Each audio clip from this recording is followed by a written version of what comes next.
y'all remember March of 2020? Are y'all glad that we're past that pandemic?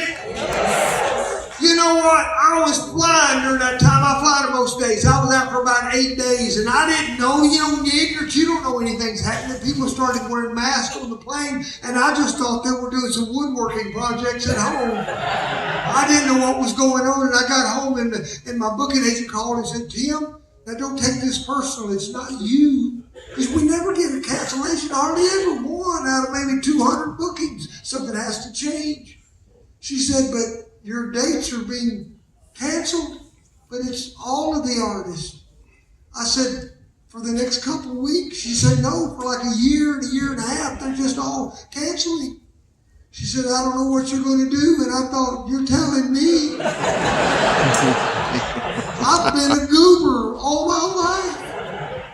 What else can I do? If I went up to Lowe's to try to get us another job during that period, what am I going to do? Tell them a joke?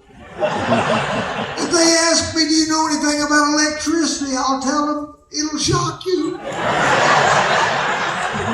don't know anything about anything. I've just been a class clown since the first grade. It was a calling. So now I'm at home and all the dates are canceled. And my wife, she is an A&R director for like 2 different record companies, a very busy, intelligent woman. And she's doing stuff with DollyParton.com and doing stuff for Netflix, and she's brilliant. But I have to tell you this, nobody's perfect but Jesus. Everybody's got a weakness and fault somewhere. As brilliant as she is, she chose me for a husband.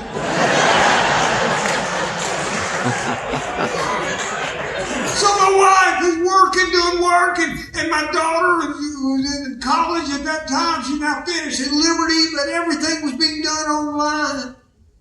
And I didn't want to drive them nuts because I'm telling y'all, I'm wide open. If I went in, my wife's working on a computer, a Zoom meeting with 15 or 20 people from California. They're talking about a documentary about nuclear power or something. I can't help it. I don't want to be the center of attention. I just can't help it. I am still in the 3rd grade. I just walk by and make faces at her. Sometimes I start moonwalking behind her, and I thought, I'm going to get her fired, and I'm not trying to do it. So I thought, I'm smart enough to know I got to give them space. So I thought, I got to just sit out on the porch or something. So I asked my wife, I said, while you're working and I'm just a class clown out of work, can I do something to help you? And she said, well, you could maybe go to the grocery store and get a week's worth of supplies or food. And I said, I'm not bright, but I can do that. Just give me a list. And I went up there, and it was about the 3rd or 4th week into the pandemic thing. And we live in a small town where everybody knows everybody, everybody loves everybody, and kindness just drips like honey.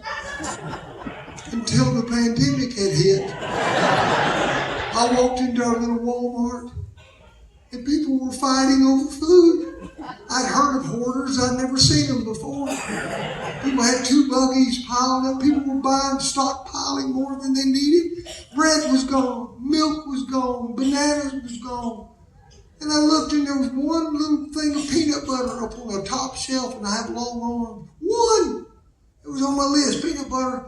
And I reached up to get it, and a lady actually slapped my hand and said, almost crying, we have a family!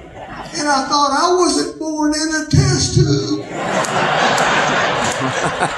I called my wife, and I said, baby, I believe in being positive, but they're fighting over food.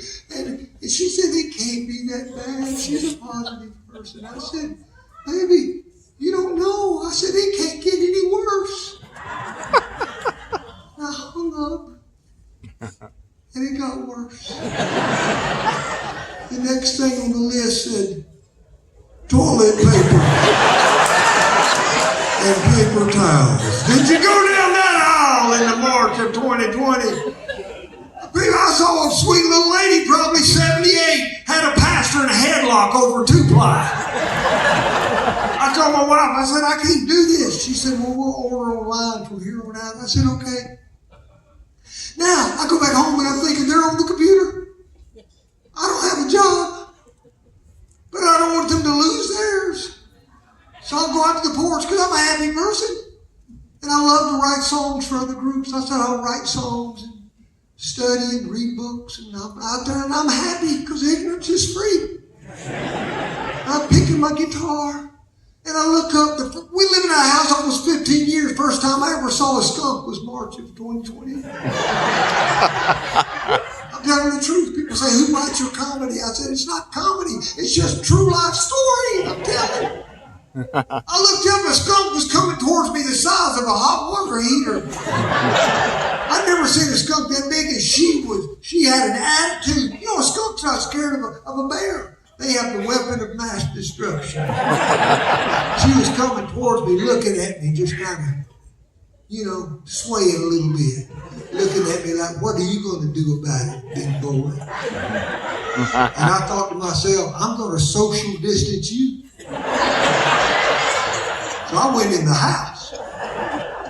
Next day, I'm sitting on the porch, true. I look up while I'm picking my guitar. Here she comes again.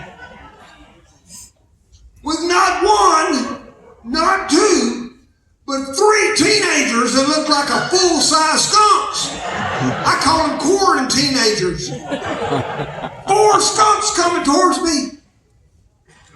I went back in the house. My wife, later that evening, she said, honey, your porch is starting to smell like a skunk. I said, I know. I've seen at least 4. She said, what are you going to do about it? And I love my wife. I would step out in front of a train. I would do anything. I would die for her, and I'm not kidding. I love my wife with all my heart. But I'm also a realist, too. Because she said, what are you going to do about it? And I looked at her and said, nothing. She said, well, they can build a nest underneath like a porch. And I said, I didn't know that. So the next day I'm out there, and while I'm picking, I don't see the skunks. And I thought, yes, maybe they've moved on. And then I thought, what if they're building a nest? I've got a light on my phone. It'd probably be a good idea to go check it out. It wasn't a good idea.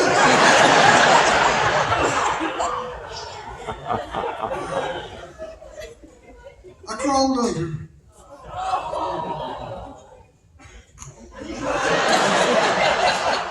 Y'all are a smart crowd. You already know what's coming. I hadn't even told you. I crawled under the porch. And I turned on my light. Did you know that a large skunk can do a 180 real quick? And did you know, I didn't know until that moment, that a large skunk can shoot a warning shot. And when they shoot a warning shot in a small area, it's the exact same thing as a direct hit. And I'd heard about people being sprayed before. I've known people, but it was my first experience. And I've always told people, I go around the country because I believe that we should look for that joy. Jesus said, I want that my joy would remain in you. Are you with me? A lot of people don't even know there's a Jesus joy. And then he said, and I want your joy to be full. That's what the Savior wants for you. Me. And people say, yeah, but Tim, it's a broken world. I go, yes, it is. But in the middle of the brokenness, the joy of the Lord, that he is my Savior.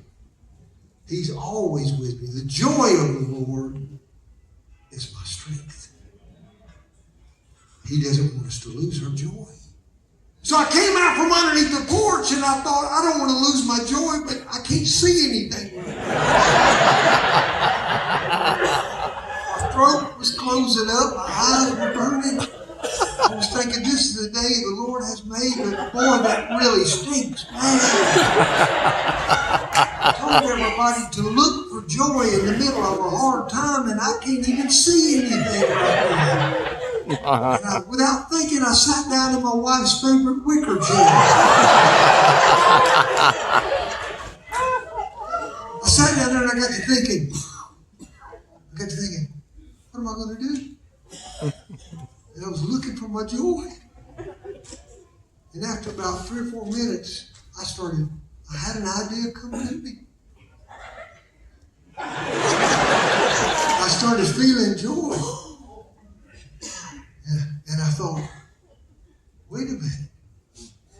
I need to share this moment with my wife.